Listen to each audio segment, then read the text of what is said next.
Mestre e amigo Jesus, amigos espirituais aqui presentes, amigos espirituais que nos acompanham em nosso dia a dia, agradecemos sempre essa presença amiga, amorosa, que busca nos conduzir ao caminho do bem. Pedimos que abençoe a nossa noite, em especial essa noite, para que ela transcorra em clima de muita luz, de muita paz, de muita harmonia.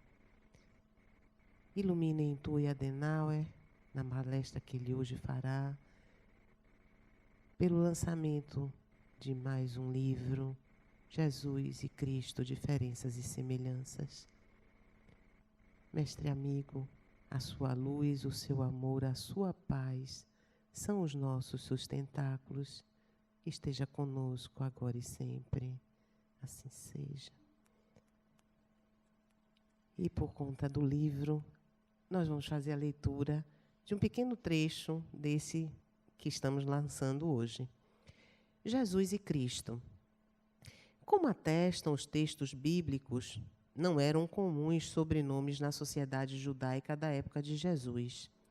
No máximo, aplicava-se à origem paterna do indivíduo ou à região onde nasceu. Portanto, Jesus não nasceu com o sobrenome Cristo.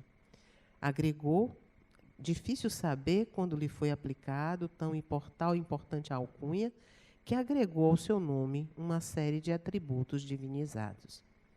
Muitos dos cristãos lidam em seu imaginário com Cristo, esquecidos de Jesus, cujo resultado é criar em seu ambiente psíquico um sistema religioso fundamentado na submissão, culpa, redenção e salvação.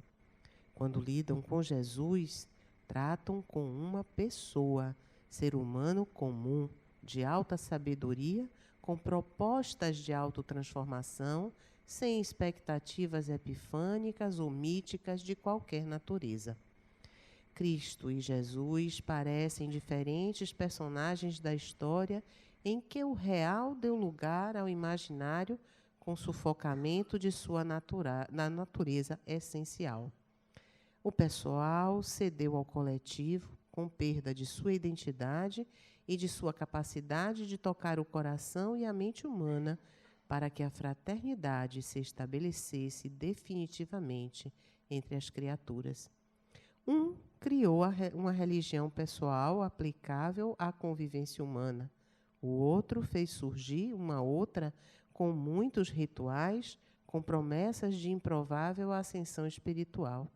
O primeiro, forjado pelo arquétipo religioso, gerou uma religião de seguidores em busca de redenção.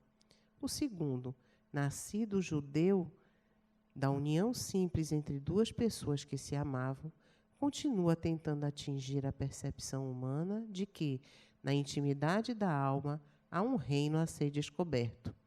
Enquanto Cristo dita uma doutrina para todos indistintamente, Jesus oferece para cada espírito a possibilidade de auto-perceber a sua diferenciação do coletivo para o encontro consigo mesmo, razão de sua existência. Vamos ouvir o nosso palestrante. Desculpe, eu vou só para adiantar um pouquinho. Nós temos um avisozinho rápido a dar, que vocês não esqueçam, domingo estamos aqui em festa.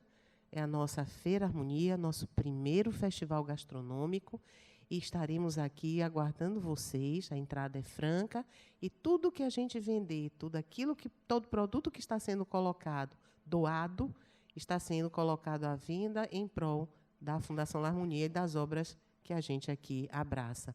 Então, dia 25, 10 da manhã, estaremos aqui aguardando vocês para juntos compartilharmos de um domingo muito alegre, muito festivo, tá bom? Meus irmãos, muita paz. Você já se perguntou por que você tem dificuldade de perdoar? Não conheço uma pessoa que não tem essa dificuldade. E certamente a maioria ou todas essas pessoas, colocam a responsabilidade por não conseguir perdoar em si próprias. A maioria se culpa por isso.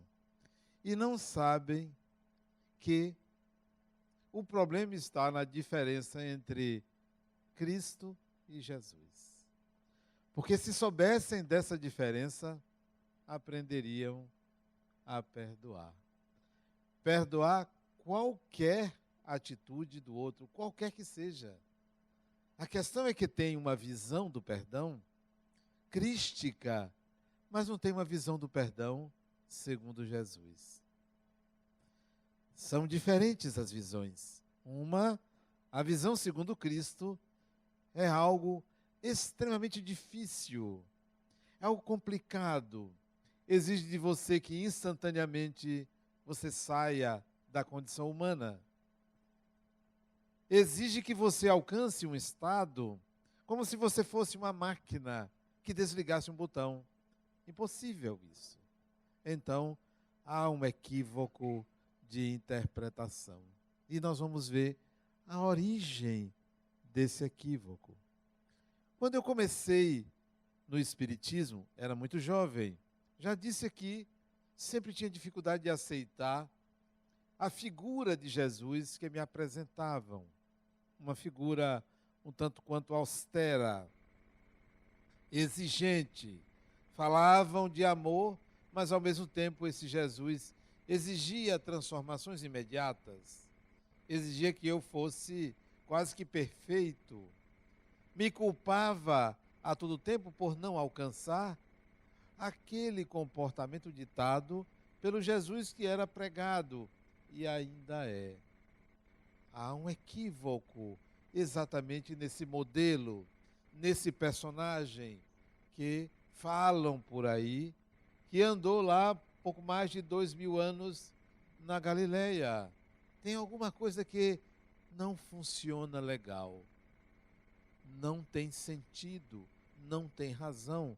Não é possível que lá 2000 anos existiu tal pessoa com essas características, como se fosse uma estrela, um sol, como se fosse algo extremamente iluminado que cegaria qualquer pessoa, o que não é verdade.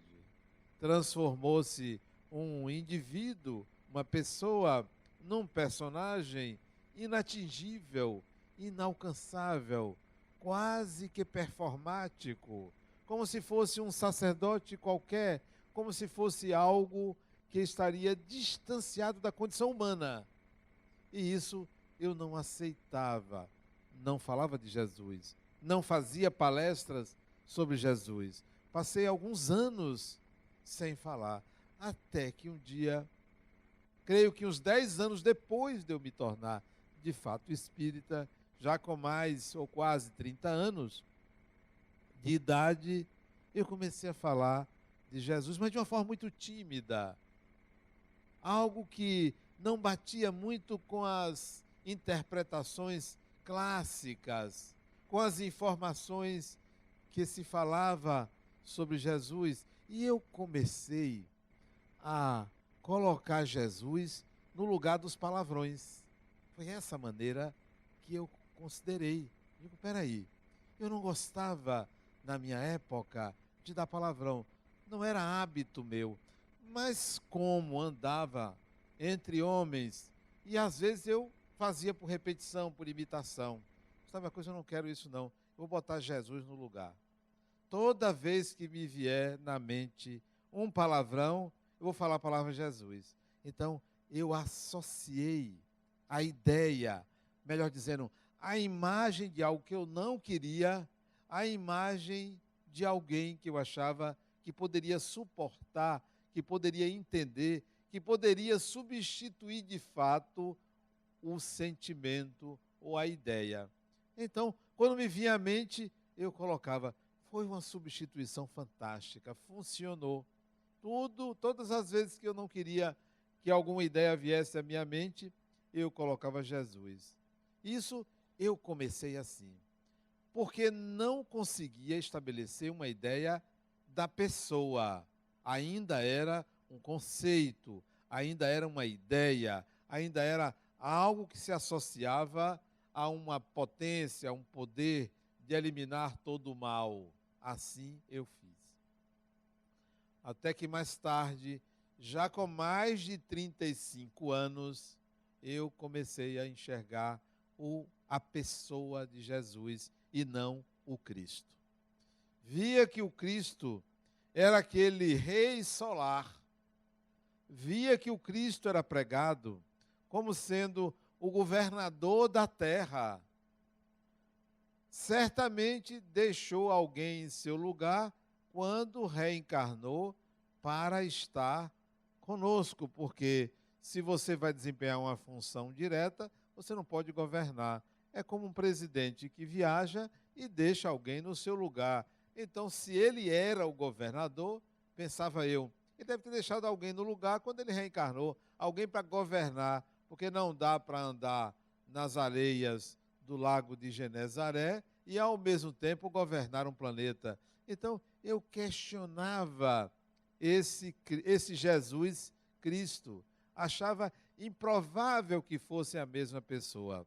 Então, o Cristo que era pregado era muito exigente, muito grande, muito maior do que tudo, onisciente, onipotente, estaria em todos os lugares, seria capaz de tudo, desconcertaria qualquer pessoa. Então, vi que o Cristo foi criado pelas religiões ou pela religiosidade popular. Foi criado. Principalmente na figura de um indivíduo que foi tocado por ele e que, por conta da sua obstinação em perseguir, virou seu aliado, que foi Saulo de Tarso. Vi que ele escreveu um Jesus que ele não conheceu. Não conheceu. Que a primeira coisa que fez, quando topou com ele, foi derrubar ele do cavalo. Não foi passar a mão na cabeça, não foi dizer, meu irmãozinho, foi logo derrubar e cegar. Derrubar e cegar. Dar uma rasteira e cegar. Olha que caridade fantástica.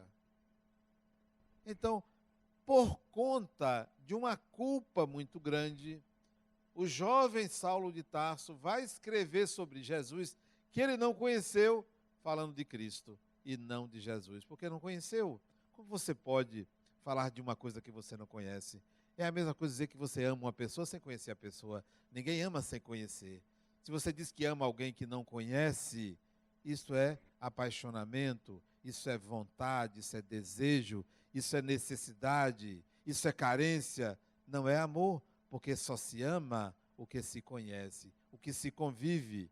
Então, ele falava de um Jesus chamando-o de Cristo sem ter conhecido a pessoa. Falava de uma imagem, de uma ideia, forjada pela sua culpa, forjada porque ele perseguiu.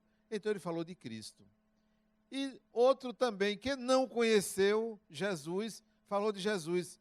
Lucas, o evangelista, falou de Jesus. Só que chamou os seguidores de Jesus de cristãos. Porque todo mundo falava que ele era o Cristo, o Deus conosco, o iluminado. Então Lucas criou o termo cristão. Nasceu uma religião, a religião dos cristãos. Ainda não surgiu a religião dos que seguem Jesus. Tem a religião dos que seguem o Cristo. Então, quando vocês falarem, eu sou cristão, entenda que você se refere a uma religião do Cristo. Se seguirem Jesus, terão uma religião diferente, muito diferente, porque Jesus é uma pessoa, não é o rei solar, é um ser humano que não criou religião, um ser humano que não se preocupou em fazer com que as pessoas obrigatoriamente assumissem uma postura, um comportamento daquilo que ele pregava. Então, somos ou vocês são cristãos. Graças a Paulo, graças a Lucas e graças a várias gerações de sacerdotes que criaram esta ideia. Então, se vocês me perguntarem, no detalhe, Adenauer, você é cristão? Eu vou dizer não, mas eu sigo Jesus, porque é diferente para mim. O cristão é aquele que acredita que deve-se amar uma pessoa instantaneamente. Ama ao próximo como a si mesmo. E acredita que tem que se amar instantaneamente.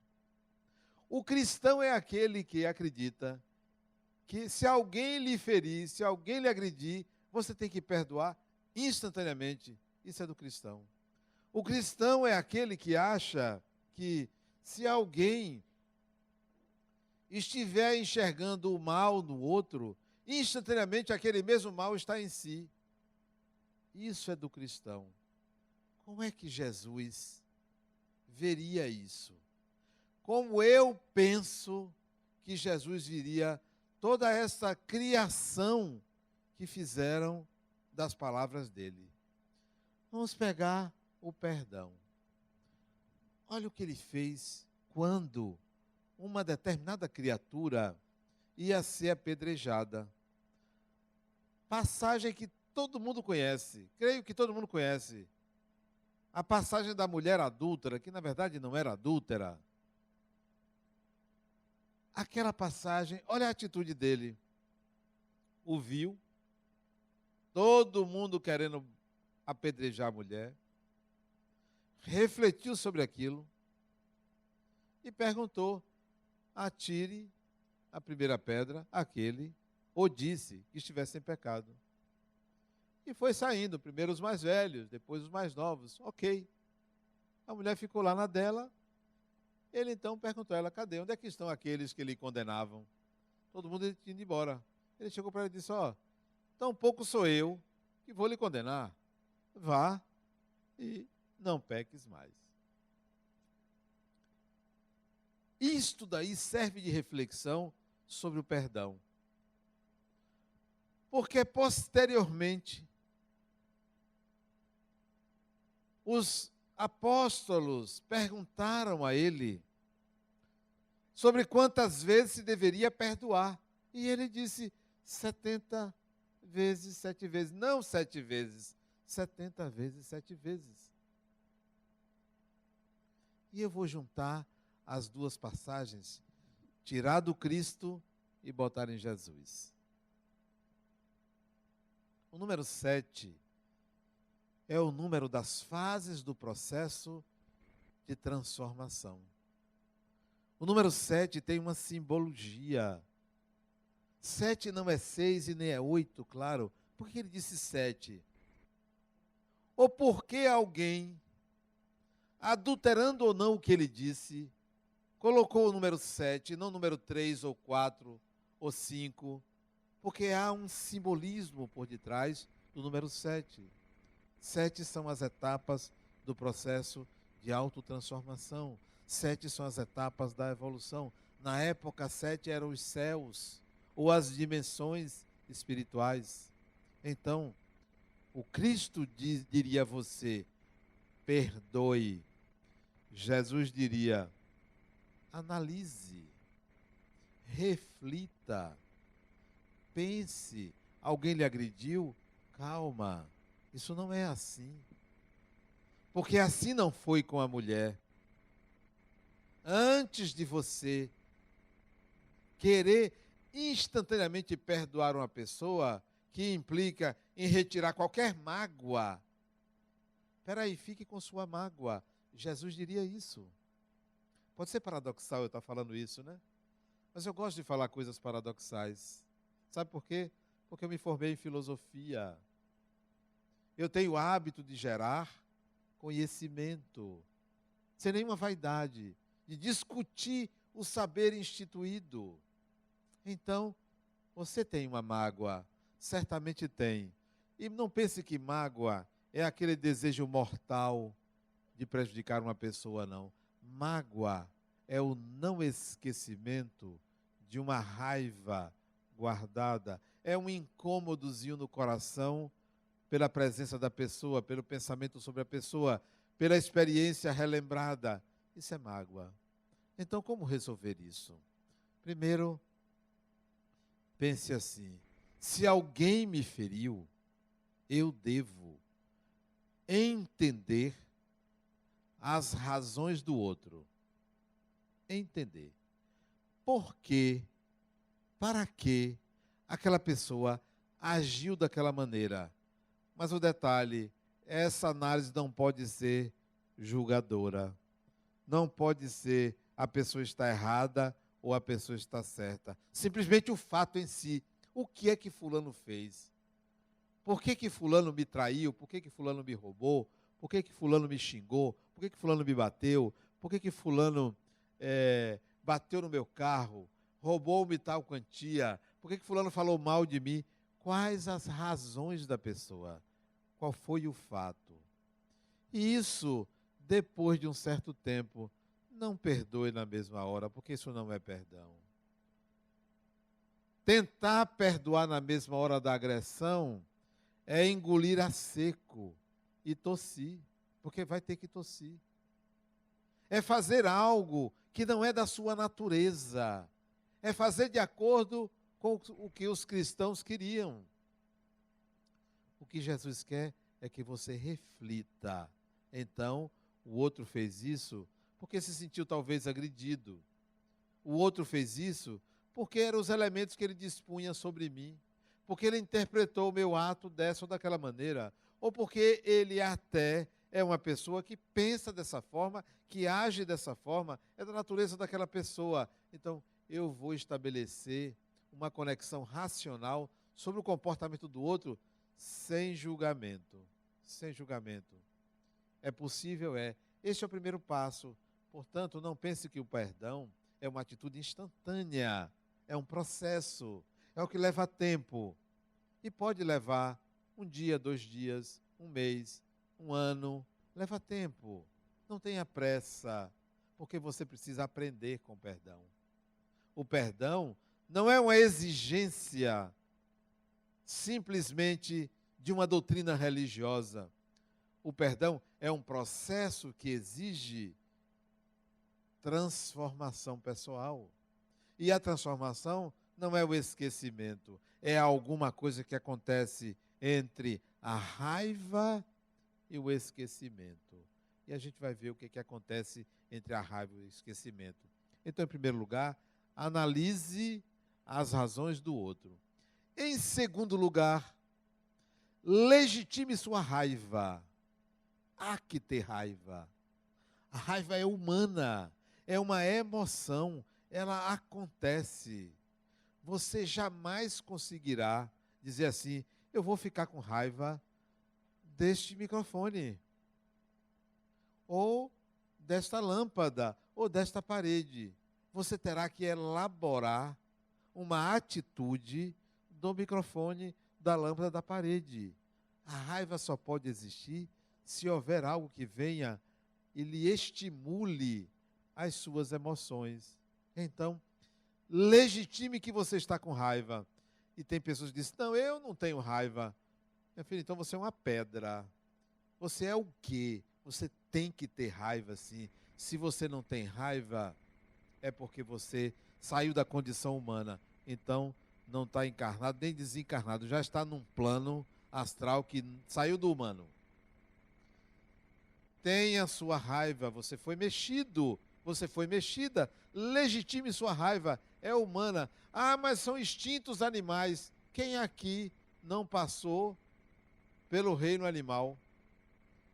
Quem aqui não passou? Todos nós passamos. Qual é o espírito desencarnado humano hoje que não passou pela condição animal? Então tem raiva. Jesus teve raiva. O Cristo, não. O Cristo não pode ter tido raiva. Uma vez eu perguntei a um espírita de carteirinha, fulano, e aquela época que Jesus açoitou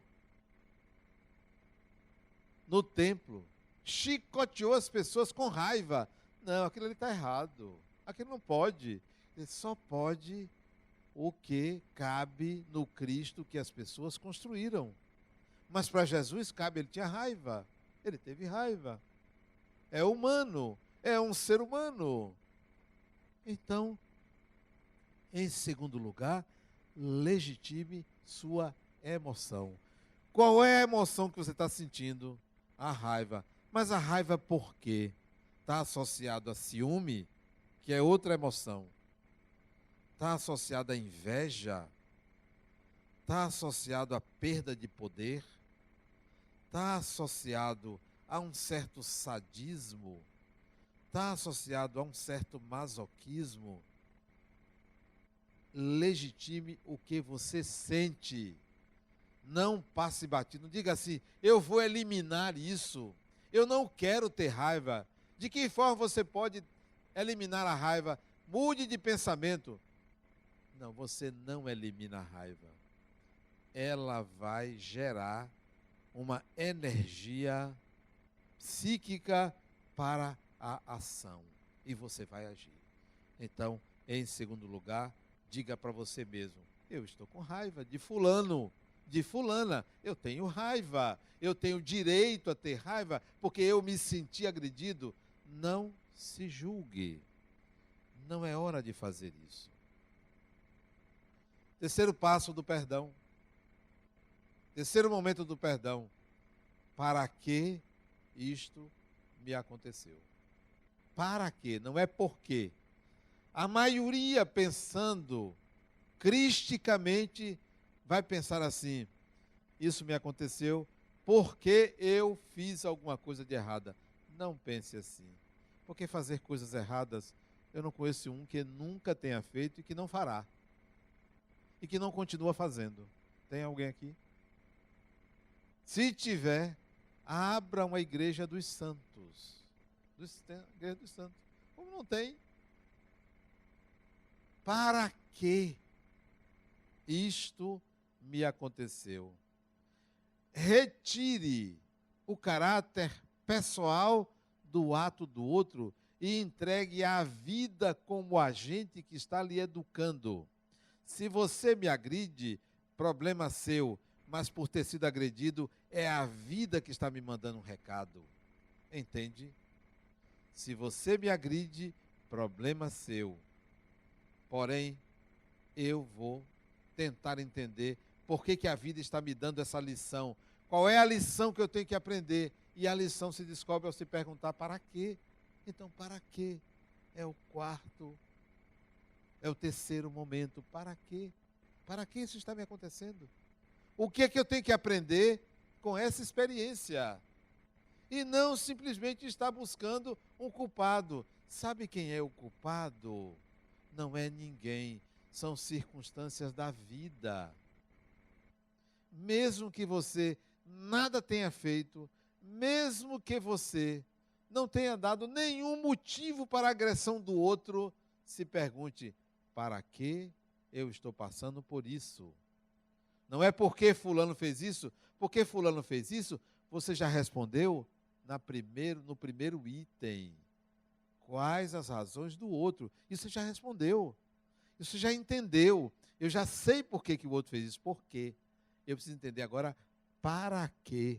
E o para quê não se faz a pergunta ao indivíduo. É para a vida, é para o universo, é para Deus. Para quê? O que você quer me ensinar? Deus, o que você quer me ensinar? Universo, o que você quer me ensinar? Vida, o que você quer me ensinar? Então é para quê? Porque todas as vezes que você tiver aprendido uma lição, você não vai precisar repeti-la. Você já aprendeu. A vida não precisa mais lhe ensinar. Você já sabe como resolver aquilo. Você já tem a solução. Não vai viver aquela experiência. Se você continua vivendo a mesma experiência, se repete, lição não aprendida. Lição não aprendida.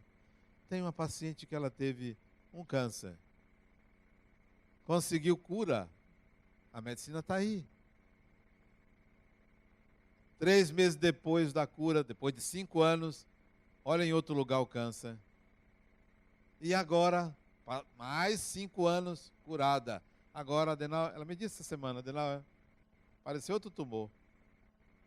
Lição não aprendida. Aprendeu as outras 2, agora está se repetindo. Vamos descobrir.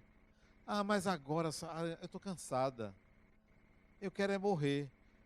É um direito que você tem querer morrer, mas eu não vejo muita vantagem, não. Que tal você perder os cabelos, passar por uma quimioterapia? Que tal você sentir algumas náuseas, algumas dores? Que tal você passar por esse processo? Você vai aprender muita coisa. Você desencarnar, ela é espírita, você desencarnar, não tem vantagem nenhuma. Vai reencarnar, trazer a doença de novo. Só vai adiar. Então vamos resolver logo. Vamos resolver. Faça cirurgia. Tire esse tumor. Faça. Ah, mas eu quero morrer na mesa de cirurgia. Você sabe que não morre. Vai sair do corpo, leva a sequela. Quando reencarnar, olha a sequela aparecendo de novo. Não é vantagem. Queira viver. A vida é para ser vivida. Seja no corpo, seja fora do corpo, queira sempre viver. Nunca queira morrer. Nunca queira morrer. Bom, o para quê é essa pergunta que você se faz. Eu quero aprender para que eu estou vivendo essa experiência. Para que bateram no meu carro? Para que riscaram todo o meu carro? Para que eu morri afogado no meio de uma novela? Para quê? E não por quê. Para quê? Sempre deve ser essa pergunta. Antes de você dizer, eu perdoo ou eu perdoei. 4ª etapa. Eduque o outro. Ah, dê uma lição no outro. Isso não é vingança. Dê uma lição. Quando possível. E se não for possível? Bom, se não for possível, peça a Deus. Deus resolve. Eu sempre quero dar uma lição em quem me agride. Eu sempre quero educar quem me agride. Qual foi a lição que Jesus deu àquela mulher? O que ele disse a ela? Ele disse assim, vai embora? Vá e não faça mais. Isto é, ele buscou uma forma de educá-la. É esse tipo de educação a que me refiro. Não, você não vai continuar me batendo, não. Você não vai continuar me agredindo, não. Eu vou lhe dar uma lição. Para você aprender, não para você sofrer. Eu não quero que você sofra como eu sofri. Eu não quero que você passe pelo que eu passei. Eu quero que você aprenda a não mais fazer isto. Isso é educar o outro. Se vingar é dizer assim, você vai passar pelo que eu passei. Eu quero que você sinta o que eu senti. Eu não quero que ninguém sinta o que eu senti. Isso é um problema meu. Isso me pertence. Eu quero que você aprenda. Porque se você aprender a não fazer mais isso, as pessoas não vão passar por esse tipo de lição. Deus vai ter que encontrar uma outra maneira de educar as pessoas que não seja pela agressão de alguém. Então, eduque o outro. E educar o outro, para mim, que é a melhor maneira de educar, é dizer, eu quero falar com você. Você me fez isso. Qual a razão? O que eu lhe fiz? Você não vê que isso não é bom para você?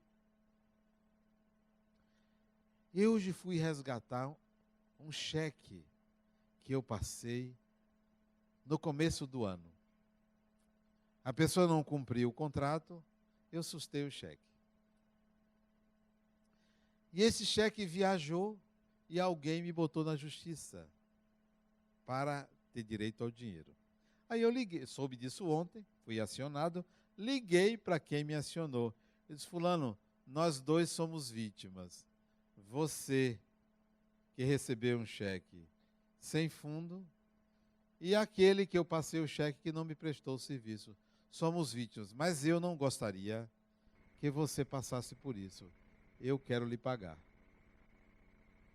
Aí fui lá, paguei ele me devolveu o cheque. Ele ficou surpreso, né? Disse, não, você não tem nada a ver com isso. Quem tem a ver é quem não me prestou o serviço. Aí ele disse, eu vou ligar para ele para comunicar que você está me pagando. Eu disse, comunique, mas aproveite e diga a ele que toda vez que ele faz isso, ele dá trabalho às pessoas, deu trabalho a você, você teve que entrar na justiça, gastar dinheiro, e deu trabalho a mim de ter vindo aqui em Itinga, que eu nunca tinha ido, Itinga, e resgatar um cheque. E ele ligou para o sujeito agradeceu e foi lá. Pedi perdão, pedi desculpas. Eu disse, não, você não precisa ser perdoado. Eu paguei o cheque, você não me prestou o serviço. Quando você achar que me deve alguma coisa, vá lá prestar o serviço. Ele disse, mas você ainda confia em mim para prestar o serviço? Tem 6 meses que eu não apareço, desapareci, e só vim aqui porque o meu cliente me acionou e eu não quero perder o meu cliente, e você ainda quer que eu vá lá ao serviço? Eu disse, eu quero que você faça por você, porque é bom para você, você fica livre de uma dívida, você vai aprender a honrar compromissos. Se você não fizer, eu vou contratar outra pessoa. Eu não contratei até hoje porque eu achei que um dia você merecia essa lição. Sabe o que o sujeito fez? Ele começou a chorar. Ele começou a chorar. Eu disse, não chore não, vá lá fazer. Isso. E aí, hoje tarde, sabe o que ele fez? Ele saiu dali, foi na minha casa para fazer o serviço. Acho que ainda está lá. Acho que ainda está lá. Não, eu quero dar uma lição na pessoa. A pessoa tem que aprender. Aprender a crescer. Aprender a evoluir. Esta é a 4ª etapa do perdão. É exatamente dar uma lição na pessoa. E dar uma lição não transforma em vingança. Dar uma lição é educar. Eduque o outro. E para mim educar é a pessoa aprender. Aprendeu? Ótimo. E se eu não educar a pessoa nessa encarnação, desencarnado eu vou educar. Na próxima educar. Porque a vida continua. A vida continua. Se não for hoje, é amanhã. É outro dia. Não fico no prejuízo, porque o prejuízo maior é de quem agride, porque demonstra o nível de evolução em que se encontra. Não sou eu. 5ª etapa. Isso tudo é o que Jesus faria, mas o Cristo não. O Cristo exige de você, perdoe e esqueça. Para quê? O que você aprende? Nada. O que você consegue? Não consegue fazer. Sabe o que você faz? Não, eu deixo o tempo, eu desprezo a pessoa, eu não vejo, não quero ver a pessoa. Nem você aprende, nem o outro aprende. Não, eu quero passar pelas etapas. Perdoar é um processo arquetípico. O que está no Evangelho são processos, não são atitudes imediatas. Atitudes imediatas é para o Cristo, para Jesus não. É um processo, ó, vamos aqui, vamos ali, vamos andar, vamos conversar, vamos refletir. Nada instantâneo, nada imediato. O Cristo não seria chamado a atenção por uma mulher, mas Jesus no Evangelho foi chamado a atenção por uma mulher que deu uma lição nele. A mulher Cirofenícia deu uma lição nele, porque cabe à humanidade de Jesus, não cabe à humanidade de Cristo. Portanto, se vocês querem continuar seguindo Cristo, pode seguir. Eu prefiro seguir Jesus. É mais simples, é mais palatável, é mais humano, é mais possível. Cresce-se mais. 5ª etapa do perdão. Analisei as razões do outro, entendi, legitimei minha emoção, portanto me vejo, me percebo, sei que sou humano. 3º, descobri para quê, o que eu tinha que aprender com aquela lição. 4º, eduquei o outro, ou lancei para Deus ou para o universo que eduque a pessoa, já que eu não consegui ter contato, já que eu não consegui um contato face to face, frente a frente, face a face, cara a cara, pessoa a pessoa. 5º, qual é o meu caminho diante do contato com essa pessoa? O que é que eu quero? Quero conviver, é uma escolha. Não quero conviver, é uma escolha. Quero dizer alguma coisa, não quero dizer alguma coisa. Mas estou em paz com minha consciência. Se a pessoa quiser conviver comigo, perfeito, sem nenhum problema, porque eu já resolvi aquilo que houve. Eu já fechei o ciclo emocional, psicológico e espiritual. Só que as minhas decisões sobre as pessoas que me fizeram alguma coisa que me desagradaram venha conviver comigo, pode vir. Me traiu, não tem problema não, pode conviver comigo.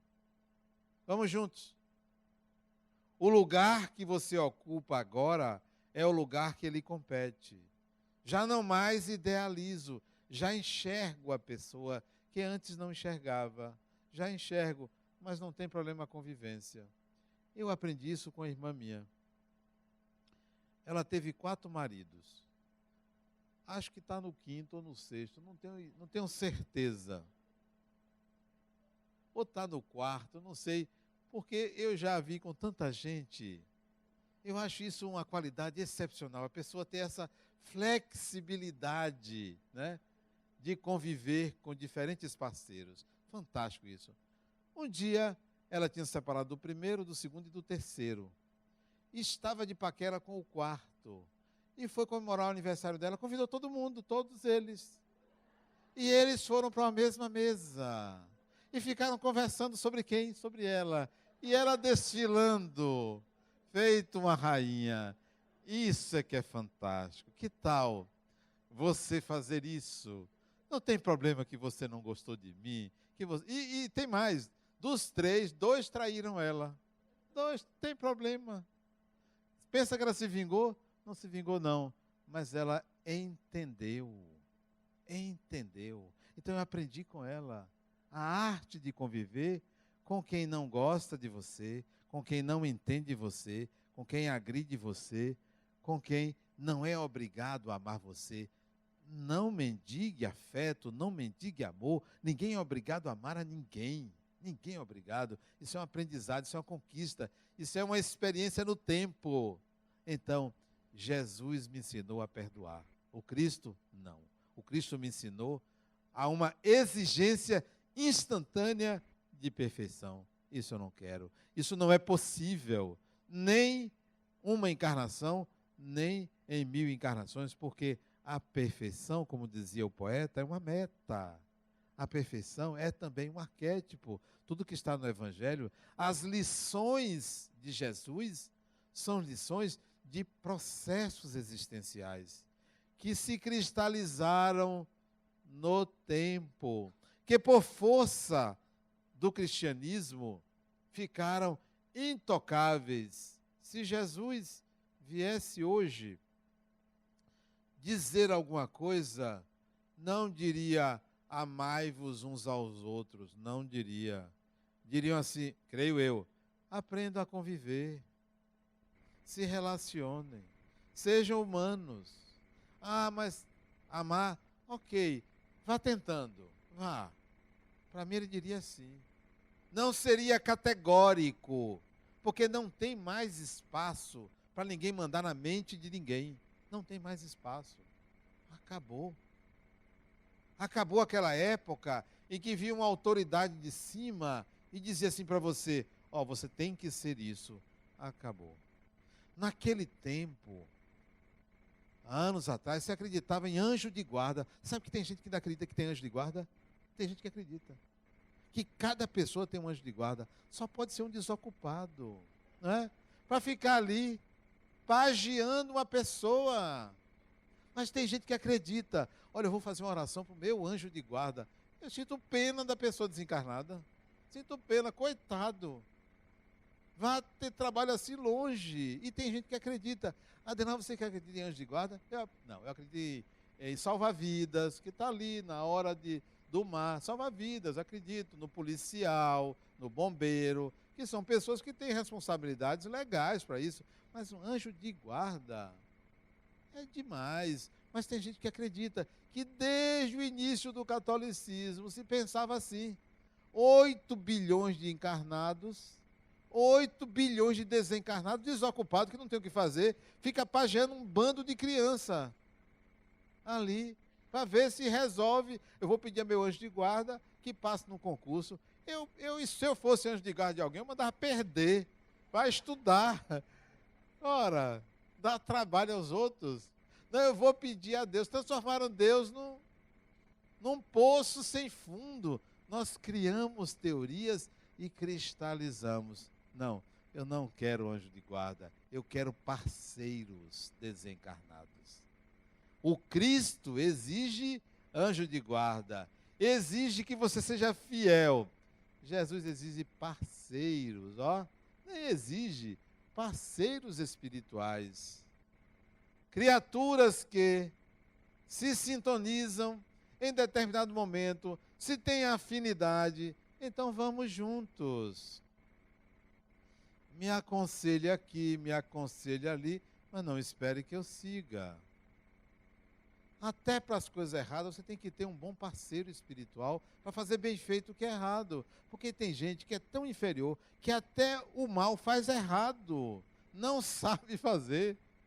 Tudo que você fizer, faça bem feito, até o que você acha que é mal. Não, são ideias ultrapassadas, que não são de Jesus. Vejo Jesus como um amigo, embora talvez ele seja mais amigo meu do que eu dele. Vejo como um sábio, vejo como um espírito superior, vejo como um espírito evoluído, mas não como Cristo. O Cristo pertence à religião tradicional. O Cristo pertence ao cristianismo. O Cristo pertence a um ideal de pessoa, que não é você, não sou eu. Jesus pertence ao ser humano. Quando você se perguntar assim, o que é que Jesus faria no meu lugar nesse momento? Não faça essa pergunta.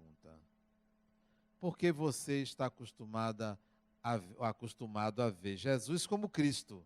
Então você vai exigir uma tolerância infinita. Não vai ter direito a se indignar. Não vai ter direito a se indignar. Não é o que Jesus faria se estivesse no meu lugar, porque o Jesus que você tem em mente é o judeu, o galileu. O que você está vivendo agora não acontecia naquela época. Quando ele viveu situações vexatórias, ele teve o jeito dele de fazer. Hoje você deve perguntar assim: o que é que eu gostaria de viver nesse momento? Mas esse eu não é o eu idealizado, é a pessoa que você é o indivíduo que você é o ser humano que você é. Adenauer, o que é que você deve fazer nesse momento, segundo o eu que você é? Seja você mesmo, porque é muito difícil você ser você mesmo. Você anda lutando para ser uma performance. Você anda lutando para ser uma pessoa que você não é. Você anda lutando para ser uma pessoa crística, uma pessoa altamente evoluída. Quem? Você? Altamente evoluído? Não é, nem precisa ser. Seja você. Seja simplesmente humano. Mas tem um detalhe. O que vocês estão buscando? Evolução espiritual? É? Não deixe de ser humano, mas tem outra coisa que você também não pode deixar de ser. Não pode deixar de ser. Esta água é água carbonizada, porque eu não bebo água comum há muitos anos. Ou suco, ou água com gás. Há muitos anos. A água enferruja minha garganta. Esta água é uma simples água.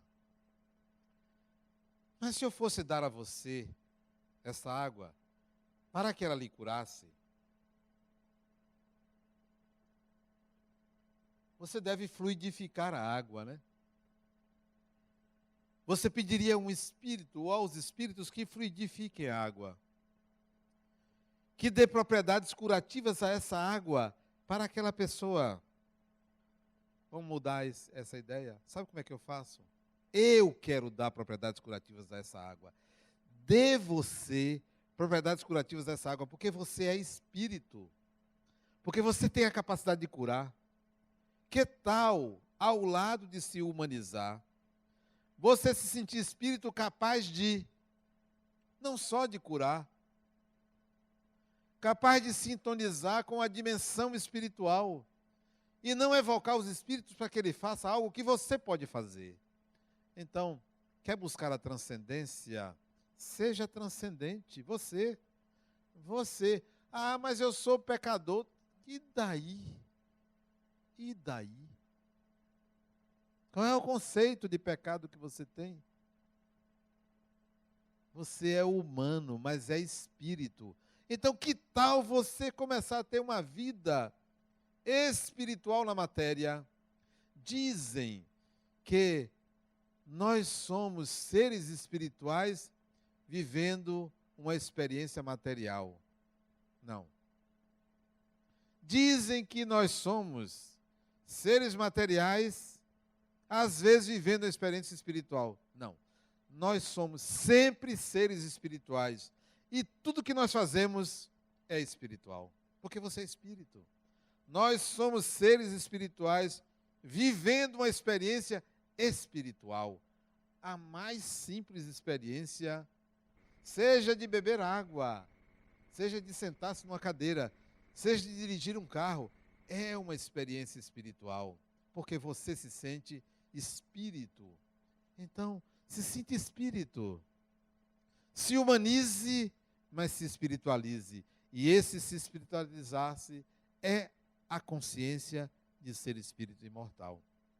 Porque para mim, Jesus era espírito vivendo uma experiência constantemente espiritual, mesmo na sua dimensão humana, mesmo na sua humanidade. Então, mesmo na sua humanidade, lá no trabalho, onde você trabalha, se não trabalha em casa, se no seu lazer, pense assim: eu estou vivendo uma experiência espiritual porque eu sou espírito. E se você estiver fazendo alguma coisa inadequada, pense assim: eu sou um espírito que ainda faço coisas inadequadas. Essa é a minha condição. Espero não mais fazer, porque me machuca, porque não é bom para mim. Não porque está errado, porque eu não gosto, porque eu quero fazer diferente. Então, seja um ser espiritual. Quando duas pessoas estiverem brigando, deseje que elas se reconciliem, porque você é um ser espiritual. Continue pedindo aos espíritos para ajudar aquelas pessoas, mas seja você o espírito que também pode emitir uma vibração de amor, de harmonia, de equilíbrio para aquela dupla, para aquele trio. Então, a escolha de evoluir, a escolha de estar sendo seguidor, seguidora, ou ao lado de Jesus, é a escolha de se humanizar e simultaneamente se espiritualizar. Sendo que o espiritualizar-se é: eu sou um espírito imortal. Quando eu escrevi esse livro, a ideia nasceu quando eu estava no último volume da série Jesus, o Intérprete de Deus. Quando eu comecei, eu pensei em fazer um compilado de todos os 7 volumes num livro só, mas ficaria muito grosso. Eu resolvi fazer uma síntese. Isto é uma síntese. Isso é livro para preguiçoso. Então, se você tem preguiça, e também é livro para pobre, se você não tem dinheiro para comprar os 7 volumes, né? Não tem hábito de leitura, então você vai encontrar aqui uma síntese dos 7 volumes. Aquilo que não está escrito em Mateus, aquilo que não está no Evangelho, aquilo que eu escrevi antes de comentar o que eu sentia ao que Mateus disse que Jesus disse. Então, aqui contém de uma forma modificada, todos os prefácios dos 7 volumes, todos os capítulos que eu escrevi antes dos 7 volumes, com algumas modificações, com algumas alterações, e com o prefácio. De quem é o prefácio? Deixa eu ver. Alguém já viu que o prefácio é da minha editora, Ana Carmen. Então, ela fez o prefácio desse livro. E é claro, esse livro também passou por outras mãos. A Angélica ali, que é minha fiel corretora, digamos assim. Ela que me corrige, porque eu não sou bom em português. Aliás, eu não sei nem no que eu sou bom. Mas ela corrige os erros que eu ainda cometo ao escrever em português. E passou também por Novaes Neto, que ele diagramou o livro, e, porque não está aqui, meu filho, que fez a capa do livro. Então, como você pode ver, não é um livro de uma pessoa, é de uma equipe de espíritos, ainda um pouquinho atrasados, mas a gente não pode querer muito, né? Uma equipe de espíritos que está nesse ideal de alcançar a si mesmo, de encontrar-se consigo mesmo. Mas adianto a vocês que até o final do ano eu vou lançar um outro livro, que a Angélica já terminou a correção, ainda vai dar mais uma lida e vai nos entregar para sair ainda esse ano. E eu passei 15 dias agora nos Estados Unidos, fiz uma série de palestras, mas teve um fim de semana, sexta, sábado e domingo. Eu falei sexta de noite, sábado de manhã, sábado de tarde, sábado de noite, domingo de manhã, domingo de tarde. 6 palestras no fim de semana. Eu não sei como me aguentam. 6 palestras no fim de semana. E lá eu lancei, numa delas, esse livro. E lá, nos 15 dias que eu passei, 15 dias, interessante, eu escrevi um livro. Vamos ver se esse livro também sai até o final do ano. Se não tiver muita gente preguiçosa ao meu lado, né? Aí pode sair. E eu estou escrevendo também um outro livro, que eu também não tenho prazo ainda, sobre obsessão, mediunidade e psicoterapia. Vamos ver se isso também sai, fica pronto para lançar para vocês essas ideias. Mas Jesus e Cristo, para mim, é um marco que determina a minha consciência de que Jesus é o ser humano sábio, espírito evoluído. E o Cristo foi criado pela religião, foi criado por uma norma coletiva e que a gente deve estabelecer essas diferenças. Boa leitura e muita paz.